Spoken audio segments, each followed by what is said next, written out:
like you see a 20-year-old and they own these homes. And I said, well, that's daddy's money or mommy's money. I said, I don't resent them, but I don't respect them. Big difference.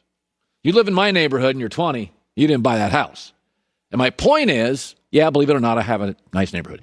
The point is, this is why I respect Chris Paul so much. This is why I love Chris Paul.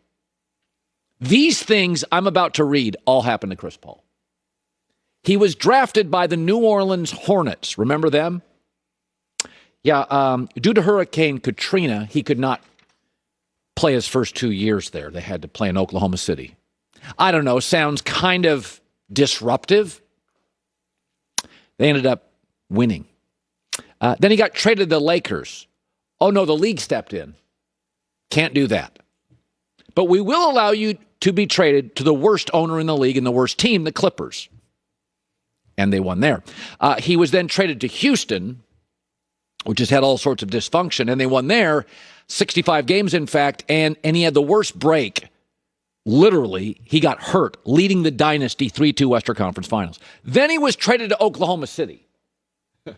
They were tanking. And he's like, I'll make it work. And then he got traded to Phoenix. I hope you guys remember what Phoenix was like a year ago, and a year before that, and before that, and before that. Bad owner, Robert Sarver, worst franchise in the league for 5 years, winning percentage. And he's now winning there. I mean, I love Kawhi Leonard, but he inherited Tim Duncan and Manu Ginobili and Tony Parker and a great owner and Greg Popovich. I love Magic Johnson, but he inherited, Kareem. Chris Paul has dealt with natural disasters, awful owners, tanking franchises, injuries at the worst time. And what I'm about to tell you, you're not going to believe. He has a higher regular season winning percentage than Kobe Bryant and Steph Curry and Kevin Durant. No wonder Chris Paul is a spokesman for State Farm.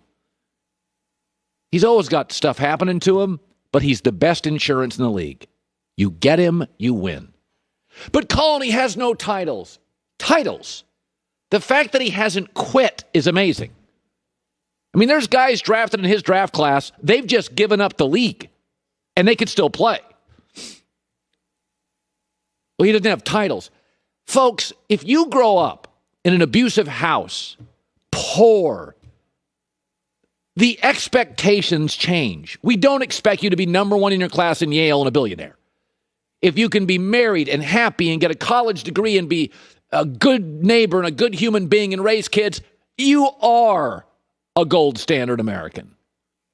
The fact that winning titles, Donald Sterling, Hurricane Katrina, the tanking Thunder, the awful Suns, and he's here.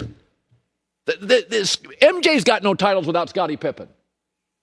I want you to think about this. As great as Kobe Bryant is, Kobe Bryant inherited, he got Phil Jackson, the best coach ever, Jerry Buss, arguably the best NBA owner ever. He's on a short list. Jerry West, arguably the best GM ever. Shaq, modern day best center ever. One franchise, total stability. Chris Paul's got a higher regular season winning percentage.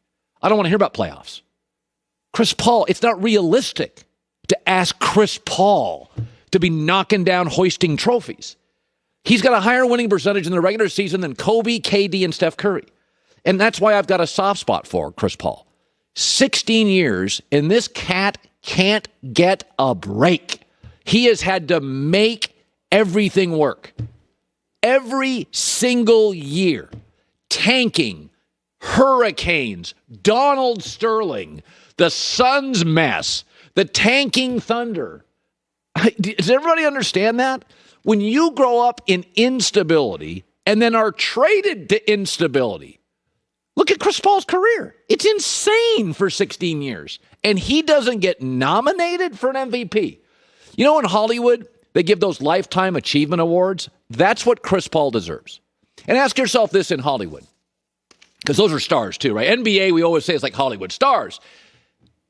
Give me a list. Do you know, off the top of your head, an actor or actress that has had a career of bad scripts, bad directors, and bad supporting casts. You don't. Because you can't overcome that. Those actors are out of Hollywood. They're waiters.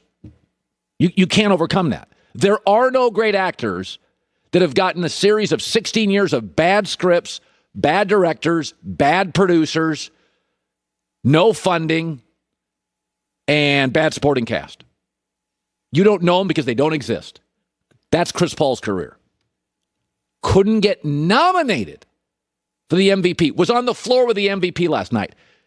Chris Paul completely controlled the game. Denver's got no answers for him. They can't do anything. He controls the tempo, the pace. He's as good a defensive guard as the league has, outside of maybe Ben Simmons, who's 7 inches taller. I'll just say it. I got a soft spot for people who have to overcome. And what Chris Paul's done for 16 years in this league, man, the fact he hasn't quit is remarkable. All right, so Jordan Love, we'll have sound later. It was a big day. He's talking, and he's playing well. But I was reading a story this morning about the real mess in Green Bay is a PR battle. And Mark Murphy said this week, the fans are divided in Green Bay. Folks, it doesn't matter if they're divided. It doesn't matter. There is one issue here. I'll get to that in a second. It doesn't matter if the fans are divided. But Colin, the Packer fans own the team. No, they don't. No, they don't. That's the tooth fairy of pro sports ownership in America. It says on the certificate, it's got no value and it's non-transferable.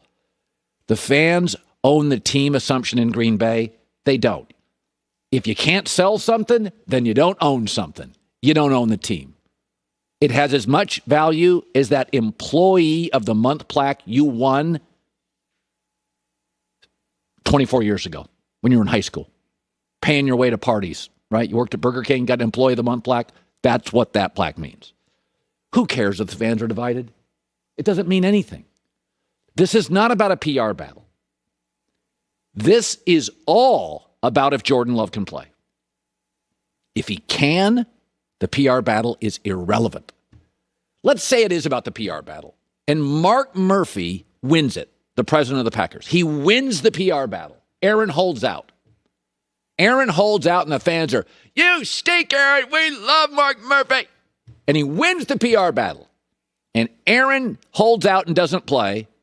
And Jordan Love stinks. Slow clap. What does Mark Murphy win with that? A third place trophy in the NFC North? He wins nothing. If Mark Murphy ticks off every fan who thinks they own the team, but they really don't, in Green Bay, he trades Aaron Rodgers for 3 firsts, and Jordan Love, by about October, is slicing it and dicing it. He wins. This is all about Jordan Love. It's really no longer about Aaron Rodgers. It's not about Aaron Rodgers anymore. Aaron's leaving eventually, now or later. This story is all about Jordan Love. Yesterday was a very good day. He was composed, speaking, very composed, very confident, and he was very good on the field. Yesterday was as good a day as Green Bay has had in the offseason. Yesterday, this whole franchise now, who gives a rip about PR? It's not even about Aaron Rodgers. It's not about Mark Murphy. It's about Jordan Love. Dude can play, everything's solved. And yesterday was a great day if you're a Packer fan, because he stepped up to the podium and he answered questions about Aaron, had to kind of walk around that little landmine field. It was great. And he practiced. Oh, he was really great. PR is irrelevant. Mark Murphy's irrelevant. Aaron Rodgers at this point isn't that relevant because he's leaving. We got a divorce here, right? We know the divorce is coming. It's now or a year. Aaron's not going to be here in 4 years. Aaron could be on Jeopardy in 4 weeks. So the PR stuff is completely overrated. Don't believe any story that says that. Jordan Love has the future of the Packers. It's in his arm. That's all this is about. All right.